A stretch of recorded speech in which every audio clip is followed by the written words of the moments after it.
Book 2, Chapter 31 of Resurrection. The gang of prisoners, with Maslova among them, was to start on the 5th of July. Nekhludoff arranged to start on the same day. The day before, Nekhludoff's sister and her husband came to town to see him. Nekhludoff's sister, Natalie Ivanovna Rogozinsky, was 10 years older than her brother.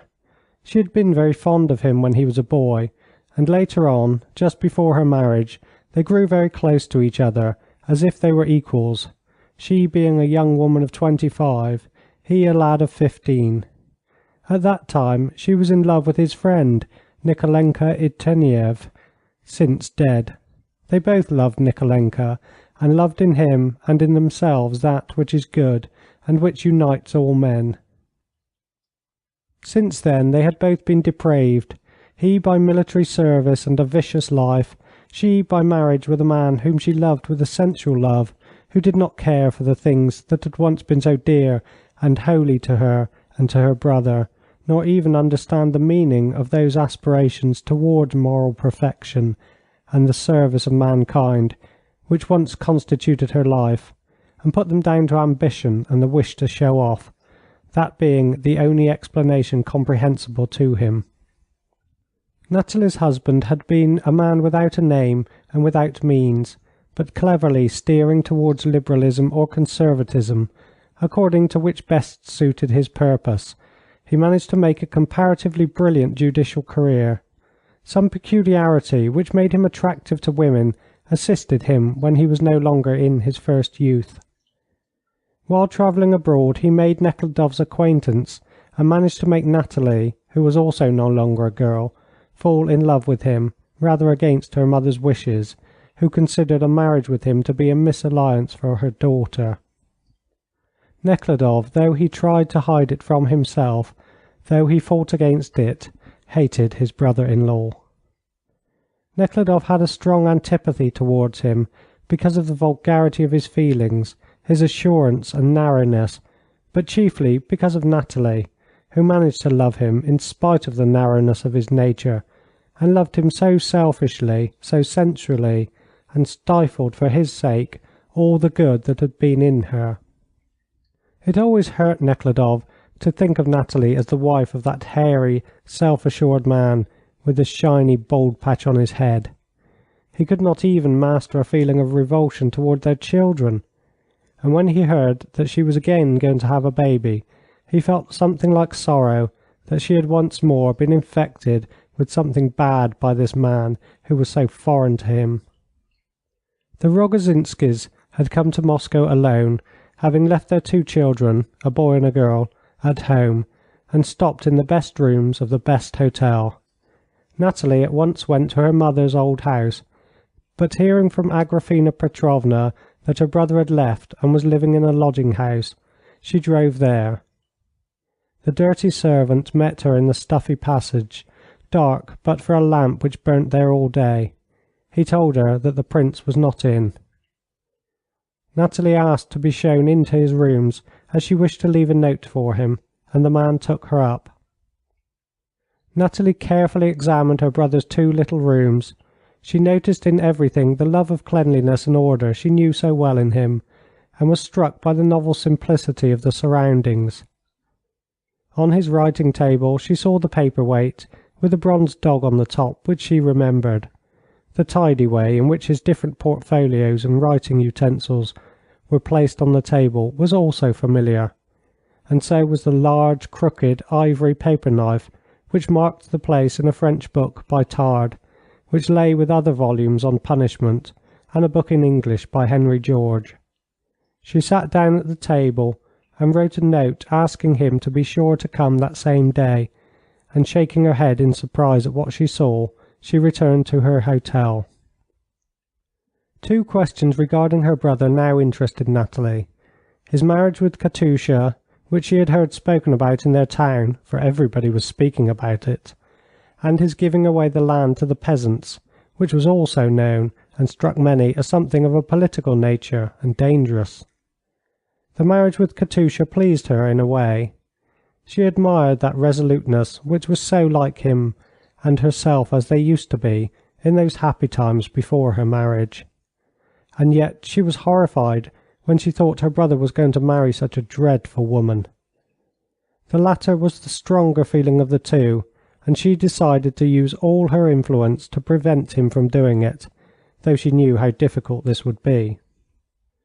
The other matter, the giving up of the land to the peasants, did not touch her so nearly, but her husband was very indignant about it, and expected her to influence her brother against it.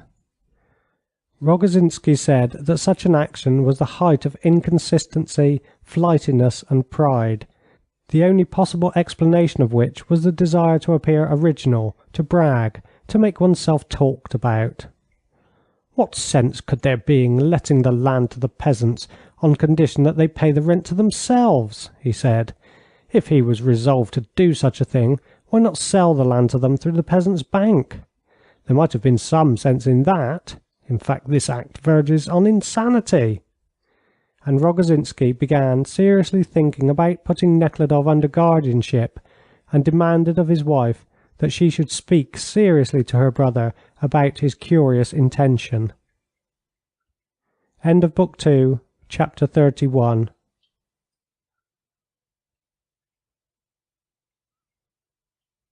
Book 2, Chapter 32 of Resurrection. As soon as Nekhludoff returned that evening and saw his sister's note on the table, he started to go and see her. He found Nathalie alone, her husband having gone to take a rest in the next room. She wore a tightly fitting black silk dress with a red bow in front. Her black hair was crimped and arranged according to the latest fashion.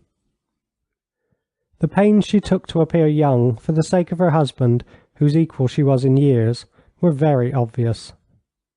When she saw her brother, she jumped up and hurried towards him with her silk dress rustling. They kissed and looked smilingly at each other. There passed between them that mysterious exchange of looks, full of meaning, in which all was true and which cannot be expressed in words. Then came words which were not true. They had not met since their mother's death. "You have grown stouter and younger," he said, and her lips puckered up with pleasure. "And you have grown thinner." "Well, and how is your husband?" Nekhludoff asked. "He is taking a rest. He did not sleep all night." There was much to say, but it was not said in words. Only their looks expressed what their words failed to say. "I went to see you." "Yes, I know. I moved because the house is too big for me. I was lonely there and dull. I want nothing of all that is there, so that you had better take it all. The furniture, I mean, and things." "Yes, Agrafena Petrovna told me. I went there."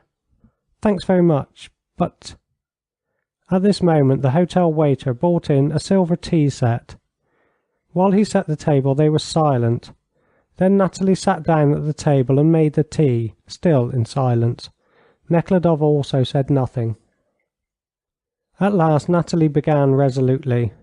"Well, Dmitri, I know all about it." And she looked at him.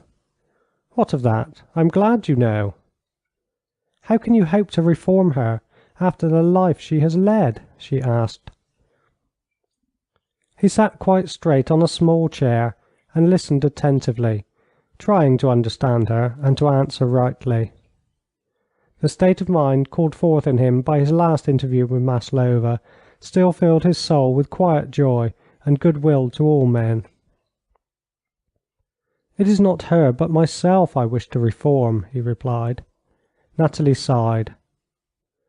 "There are other means besides marriage to do that." "But I think it is the best. Besides, it leads me into that world in which I can be of use." "I cannot believe you will be happy," said Nathalie. "It's not my happiness that is the point." "Of course, but if she has a heart she cannot be happy, cannot even wish it." "She does not wish it." "I understand. But life—" "Yes, life?" "Demands something different." "It demands nothing but that we should do what is right," said Nekhludoff, looking into her face, still handsome, though slightly wrinkled round eyes and mouth. "I do not understand," she said, and sighed. Poor darling, how could she change so, he thought, calling back to his mind Nathalie as she had been before her marriage, and feeling towards her a tenderness woven out of innumerable memories of childhood. At that moment Rogozhinsky entered the room with head thrown back and expanded chest, and stepping lightly and softly in his usual manner, his spectacles, his bald patch, and his black beard all glistening. "How do you do? How do you do?" he said, laying unnatural and intentional stress on his words. Though soon after the marriage they had tried to be more familiar with each other, they had never succeeded. They shook hands, and Rogozhinsky sank softly into an easy chair. "Am I not interrupting your conversation?" "No, I do not wish to hide what I am saying or doing from anyone." As soon as Nekhludoff saw the hairy hands and heard the patronizing, self-assured tones, his meekness left him in a moment. "Yes, we were talking about his intentions," said Nathalie. "Shall I give you a cup of tea?" she added, taking the teapot. "Yes, please. What particular intentions do you mean?" "That of going to Siberia with the gang of prisoners, among whom is the woman I consider myself to have wronged," uttered Nekhludoff. "I hear not only to accompany her, but more than that." "Yes, and to marry her if she wishes it." "Dear me! But if you do not object, I should like to ask you to explain your motives. I do not understand them." "My motives are that this woman's first step on her way to degradation." Nekhludoff got angry with himself and was unable to find the right expression. "My motives are that I am the guilty one and she gets the punishment." "If she is being punished, she cannot be innocent either." "She is quite innocent," and Nekhludoff related the whole incident with unnecessary warmth. "Yes, that was a case of carelessness on the part of the President, the result of which was a thoughtless answer on the part of the jury, but there is the Senate for cases like that." "The Senate has rejected the appeal." "Well, if the Senate has rejected it, there cannot have been sufficient reasons for an appeal," said Rogozhinsky, evidently sharing the prevailing opinion that truth is the product of judicial decrees. "The Senate cannot enter into the question on its merits. If there is a real mistake, the Emperor should be petitioned." "That has been done, but there is no probability of success. They will apply to the Department of the Ministry, the Department will consult the Senate will repeat its decision, and, as usual, the innocent will get punished." "In the first place, the Department of the Ministry won't consult the Senate," said Rogozhinsky with a condescending smile. "It will give orders for the original deeds to be sent from the law court, and if it discovers a mistake it will decide accordingly. And secondly, the innocent are never punished, or at least in very rare, exceptional cases it is the guilty who are punished," Rogozhinsky said deliberately, and smiled self-complacently. "And I have become fully convinced that most of those condemned by law are innocent." "How's that?" "Innocent in the literal sense. Just as this woman is innocent of poisoning anyone, as innocent as a peasant I have just come to know of the murder he never committed, as a mother and son who were on the point of being condemned for incendiarism, which was committed by the owner of the house that was set on fire." "Well, of course, there always have been and always will be judicial errors. Human institutions cannot be perfect." "And besides, there are a great many people convicted who are innocent of doing anything considered wrong by the society they have grown up in." "Excuse me, this is not so. Every thief knows that stealing is wrong, and that we should not steal, that it is immoral," said Rogozhinsky, with his quiet, self-assured, slightly contemptuous smile, which specially irritated Nekhludoff. "No, he does not know it. They say to him, 'Don't steal,' and he knows that the master of the factory steals his labour by keeping back his wages, that the government with its officials robs him continually by taxation." "Why, this is anarchism," Rogozhinsky said, quietly defining his brother-in-law's words. "I don't know what it is. I am only telling you the truth," Nekhludoff continued. He knows that the government is robbing him, knows that we landed proprietors have robbed him long since, robbed him of the land which should be the common property of all, and then, if he picks up dry wood to light his fire on that land stolen from him, we put him in jail and try to persuade him that he is a thief. Of course, he knows that not he, but those who robbed him of the land are thieves, and that to get any restitution of what has been robbed is his duty towards his family. I don't understand, or if I do, I cannot agree with it. The land must be somebody's property, began Rogozhinsky quietly, and convinced that Nekhludoff was a socialist, and that socialism demands that all the land should be divided equally, that such a division would be very foolish, and that he could easily prove it to be so. He said, "If you divided it equally today, it would tomorrow be again in the hands of the most industrious and clever." Nobody is thinking of dividing the land equally. The land must not be anybody's property, must not be a thing to be bought and sold or rented. The rights of property are inborn in man. Without them the cultivation of land would present no interest. Destroy the rights of property and we lapse into barbarism. Rogozhinsky uttered this authoritatively, repeating the usual argument in favour of private ownership of land, which is supposed to be irrefutable, based on the assumption that people's desires to possess land proves that they need it.